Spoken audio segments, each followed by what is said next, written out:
So campaigners are trying new ways to reach them with a phone call campaign called the Shotline. AI technology recreates the voices of 6 people who lost their lives to firearms in order to make direct pleas to politicians. They include Joaquin Oliver, who was murdered in the hallway outside his classroom at Parkland, age 17.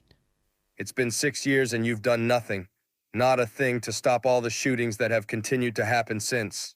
The thing is, I died that day in Parkland. My body was destroyed by a weapon of war. I'm back today because my parents used AI to recreate my voice to call you. Other victims like me will be calling too, again and again, to demand action. Yo, it's me. It's Guac. 4 years ago, Joaquin's parents crafted an AI video of him to try to change young minds on gun violence. They've also staged die-ins. Joaquin's father has been arrested twice. It is not conventional campaigning. But in the US, convention has done little to halt gun violence. Well, earlier I spoke to Joaquin's mother, Patricia, and asked her how it felt to hear her son's voice recreated by AI for this campaign. We were just supervising the process, listening to the voices over and over again.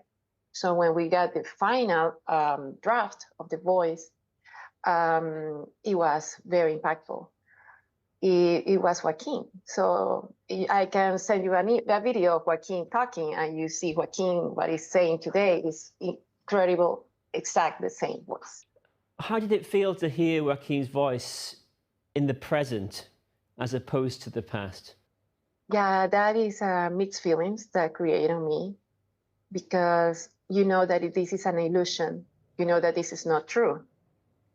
But technology makes you feel for a moment that it could be true. It's hard. It's hard. You want it to be real, but it's not. And however difficult it is for you and traumatic it is for you, you want lawmakers in Capitol Hill, and you're there in Washington, D.C. right now, aren't you? You want them to hear his voice as if it were real today. Yes. Yes, do you think it will make purpose. any difference at all? Do you think it will make any difference? I think it will. You know why? Because the lawmakers, they have their staffers, are the ones who receive the phone calls. They receive phone calls every day from regular citizens, for regular constituents.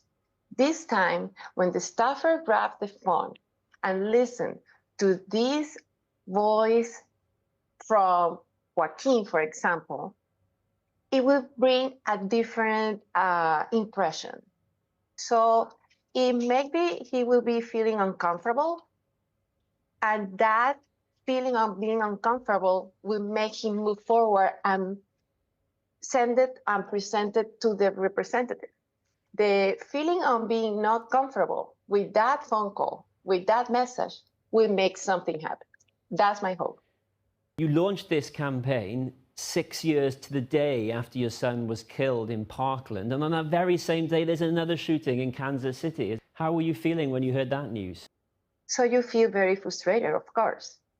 It's unbelievable.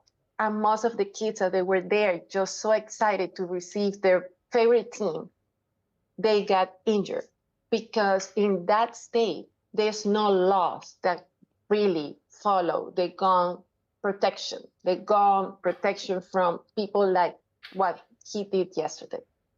And in the message that you've had generated from Joaquin to the lawmakers, he says to them, you've had 6 years since my death and you've done nothing. Now, you want assault weapons to be banned. Do you feel like you're any closer to achieving that? I don't think that we are closer to achieve that, to be honest. But for the fact that I'm not sure, I know that it's not going to be any time closer that this is going to happen, I'm not going to stop fighting. Changes in the world, in history, takes time. And this country has a culture of guns. So it's a difficult issue to fight, but we are here to teach and to give the example of what we have to get done. Patricia Oliver, thank you so much for speaking with us. We really appreciate your time. Thank you. Thank you.